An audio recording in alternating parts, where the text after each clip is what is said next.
qui commence mais qui finit aussi bien la 36e session ordinaire du Conseil national du travail qui ferme ses rideaux ce jeudi 13 août 2020 à l'Institut national de préparation professionnelle où la cheval blanche, son excellence, Madame la ministre Néné Nkoulou, ministre du Travail et Prévention sociale, marque le pas le plus loin en clôturant ses assises en présence des banques syndicales, les entreprises, le membre du gouvernement, les députés et sénateurs. Sous la présidence de son excellence Madame Ilunga Nkoulou Néné, ministre d'État, ministre de l'Emploi, Travail et Prévoyance sociale. Cette session avait pour objet l'examen et l'adoption des mesures d'application de la loi numéro 16/010 du 15 juillet 2016 portant Code du travail, la tension salariale et les mesures d'application relatives au partenariat entre l'Inspection générale du travail et l'Office congolais du contrôle. Cérémonie d'ouverture.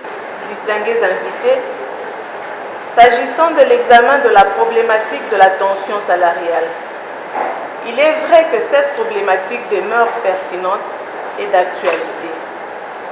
Je note les avancées significatives sur le principe de la révision de la tension salariale. Néanmoins, j'attire votre attention sur le fait que toute révision de la tension salariale ne doit pas créer le déséquilibre et la discrimination au sein des travailleurs. Rappelez-vous, lors de mon allocution à l'ouverture de cette session, je vous ai recommandé vivement de ne pas perdre de vue que ces travaux devraient rencontrer les 4 axes stratégiques de la vision de son Excellence, Monsieur le Président de la République, chef de l'État, à savoir l'homme, la croissance économique, la bonne gouvernance et la société solidaire.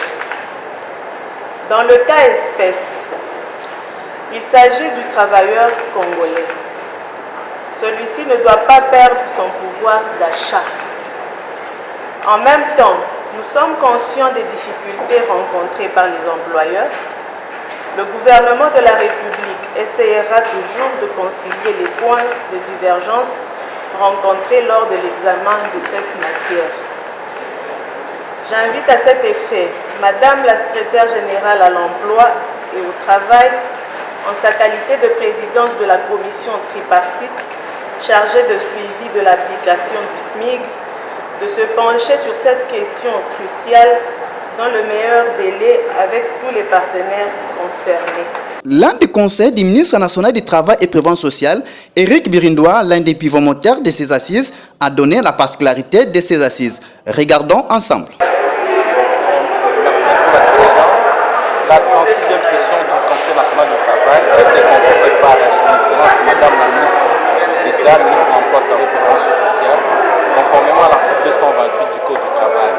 En fait, le Conseil national du travail, c'est un organisme consultatif qui est institué par l'article 223 du Code du travail.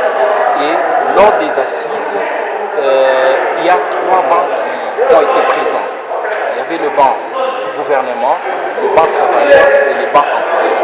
C'est le tripartisme qui est de mise lors de la tenue du Conseil national du travail parce qu'on est en train de promouvoir le dialogue social. Les travailleurs étaient représentés, les employeurs étaient représentés et le gouvernement. Nous avons eu à débattre, nous avons eu à examiner plusieurs questions qui concernent les travailleurs, qui concernent les employeurs, qui concernent aussi les gouvernements. Et nous sommes sûrs, en tant qu'experts du gouvernement, que toutes les recommandations qui ont été adoptées lors de ces assises vont être transmises à qui des droits pour que des mesures idoines puissent être prises par rapport à tout ce qui a été débattu, tout ce qui a été examiné. Donc, les travailleurs doivent être calmes, doivent être sereins parce qu'ils ont été représentés lors de ces assises et toutes les mesures qui ont été prises seront, n'est-ce pas, respectées et transmises à tous. Nous avons atterri avec les conclusions suivantes. On va créer maintenant le cadre de dialogue social pour que tous les problèmes du monde du travail soient discutés. Ce cadre a été supprimé en 2012 après une longue lutte. Aujourd'hui, on vient de consacrer, on vient d'accepter de créer encore et le Premier ministre va décider de créer. Pour la pension salariale, les travailleurs, les employeurs voulait qu'on puisse diminuer la tension salariale et nous avons constaté qu'on allait diminuer les salaires. Nous avons refusé, cela a été rejeté. Et il y avait aussi un arrêté du ministre